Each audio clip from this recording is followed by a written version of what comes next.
Vandals invade an Escondido neighborhood, tagging fences and businesses, even an elementary school. As our 10 News reporter Michael Chin found out, for some residents, frustrations have reached a breaking point.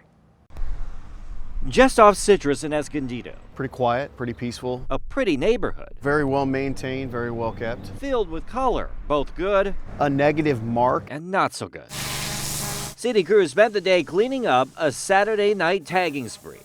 I think the act itself is frustrating. Brian, who asked us not to show his face, says just before 11 that night, his parents saw something just outside his house. Noticed that there was a silver white F-150 and a bunch of the kids just jumped back in the car. They drove off, leaving behind this graffiti all along his fence. And he's hardly alone. Up and down the neighborhood, tagging on some 40 different sites. Fences, sidewalks, signs. This wall at 7-Eleven.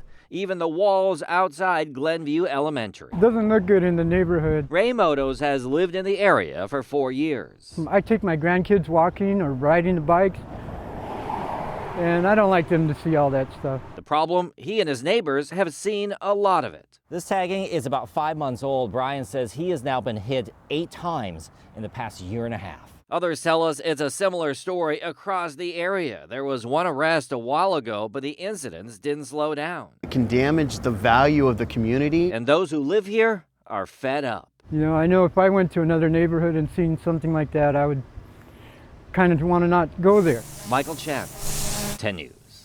So senseless. And Brian says that he has spent more than $1,000 replacing the wood panels on his fencing and other areas. Police are still compiling the information, and we're told that some of the tagging is gang related.